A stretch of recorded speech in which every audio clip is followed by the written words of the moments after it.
Please welcome from EO Los Angeles, Ivan Estrada.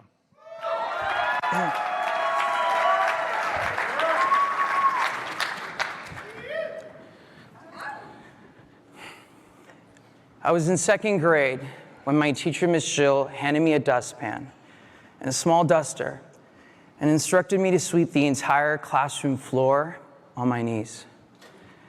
While she sat on top of her desk, looking down at me, she said something I would never forget. Ivan, you shouldn't tell anyone you're Mexican. If you do, no one will respect you. You'll never get the opportunities in life you want unless you're okay working as a gardener or a mechanic. You have light skin. Tell people you're Italian. That was so hard to process.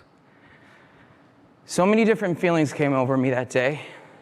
For a couple of seconds, fear, and then anger, and then hurt. I didn't have the tools to process what was happening. I was 7. You know, my mom and dad would always say that I was funny, that I was smart, that I was perfect. But Miss Jill, she told me a different story. She told me I was broken, and I believed her. She told me I wasn't good enough, and I believed her. She told me that if I didn't lie about who I was, I would never amount to anything, and I believed her. This moment would forever control the narrative of my life for several years after that. Now, by the time I'm in 7th grade, 12 years old, I was a complete hot mess, right? But come on, like what 7-year-old isn't? I was this whitewashed kid wearing Abercrombie and Fitch and puka shells. Remember those puka shells? During this time, I also realized I started looking at boys much differently. I was attracted to them, and it scared me. My parents were very religious and taught me to be the same. In this world, you're not allowed to be gay, especially in the early 90s, actually even now, depending on where you live in the world or where you live in the US. In some places, you can't even say the word. Now, I used to pray to God every single night, begging him to make me normal. I would turn on MTV and see gay people die of AIDS, and I would say, I don't want to die. I can't be this thing. I can't be this thing. And at the same time, I was pursuing a career in music. I had a record contract and a music manager, and so I had to be extra careful. And I thought I was doing a good job until my music manager, Craig, pulled me aside. Ivan, I'm not sure if you're gay or not, but if you are, don't you ever come out of that closet. If you do, you'll lose everything and anyone who's ever meant anything to you. That includes your family and your career. Plus, no one likes gay people. They're disgusting. So now, at 12, I can't be Mexican, and I can't be gay. 2 things I couldn't control. And I thought to myself, well, I can lie about it. I can lie about being Mexican. I'm telling people I'm Italian already. And I'll just lie about being gay. I'll get married. I'll have kids. I have to do it for my family. I have to do it for myself. And I have to do it for my future. And fast forward to 18. I was driving to college. And I get a phone call from my dad. Ivan, come home right now. My heart dropped. Because I thought, shit, he knows something. And as I'm walking to the front door, opening the door, I see my mother and father with a look of fear on their face, a look I had never seen before. My dad walks up to me and says, Ivan, are you gay? I was like, no, Dad, no. Who told you that? Ivan, I'm gonna ask you again, are you gay? I was like, no, Dad, no, that's not me. I'm gonna ask you one last time. Are you gay? Yes. Yes. I'm sorry. I'm sorry. I don't want to be this. I'm sorry, Dad. And he lunges himself towards the wall, starts crying, and my mom's pulling at the bottom of my shirt on her knees, begging me to tell her that it was just a joke. At that moment, I knew I had destroyed my family. I ran to my room, grabbed my backpack, filled it with clothes, and I was driving to the parking structure that would become my home for the next couple of weeks.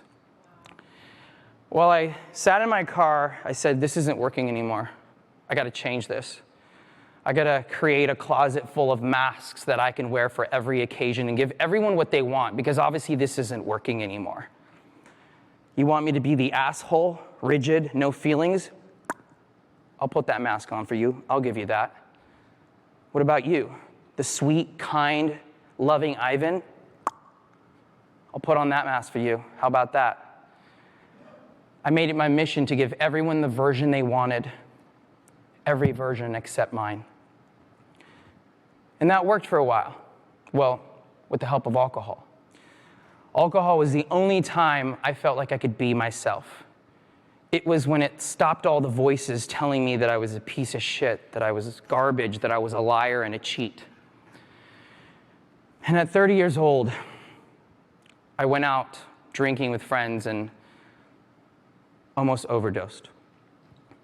I had hit my bottom. I felt defeated, embarrassed, and ashamed. The shame became so intense that I took it out by drinking more alcohol. At this point, there's nothing left for me to do but to surrender. I had to give up, and I needed to find help. First, I needed to stop drinking. So I found an incredible group of people to help me get clean and help me get honest. Then, I went back and did research on my ancestors. I learned more information about my grandparents and the struggle my parents had to face as Mexicans in the US. That made me proud. Then, I went and I did more research on the LGBTQ+ community, my community. I met others with similar stories to mine, so many hard but inspiring stories of courage and strength. They helped me to love myself again. You know, looking back, I'm grateful for the experience that Miss Jill and Craig gifted me, because they helped me discover who I was meant to be, and they helped me discover my purpose. To the Miss Jills out there, yes, Mexicans can be gardeners and mechanics. There's no shame in hard work. But Mexicans can also be, or let me rephrase that, I can also be a CPA, an entrepreneur, a real estate broker, an author, a public speaker, and anything else that I put my mind to. And to the Craigs out there, yes, you were right. I did lose everything. But I gained who I was meant to be by getting it all back. And standing in front of you today is a 38-year-old gay Latino man who's super proud about who he is, and I am my version of my American dream. Thank you. Thank you. Woo! I'm almost done. Thank you. The best part is coming. I should have just ended it there. Okay. So mom and dad, right? It took us some time, but we reconnected. We're now stronger than ever. I realized that they were just adults that happened to be my parents. They didn't know. They only knew what they knew from what they were told from their parents, from their culture. Now my parents have their son back, and I have them, and we are stronger than ever. And that's something that I will never, ever forget. And now we're getting close to the end. As I was driving to that parking structure, I was listening to a song by one of my favorite artists, Frank Sinatra. And he has a song called My Way. And I thought to myself, you know, one day I'm gonna live my way. Imagine that. For what is a man? What has he got? If not himself, then he has not to say the things he truly feels, and not the word of one who kneels. The record shows I took the blows and did it my way.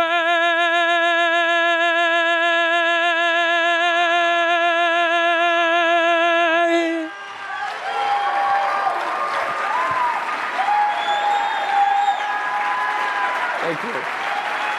Thank you, guys. Thank you.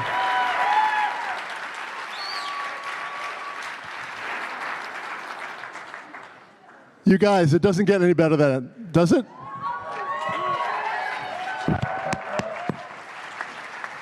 You guys, I want to welcome the talkers up one more time for a quick photo. Let's give them one more big round of applause.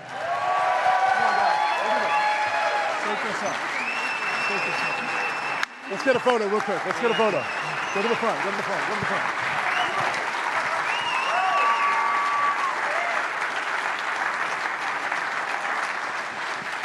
These guys have some... They want one more. Here you go. Just thank you. Amazing. There you go. Thank you. Amazing. Incredible. Thank you. That's thank you very much. Wonderful. Thank you. Great. There you go. Thanks. Sure. Thank you, Christine. One more time, guys. Yeah.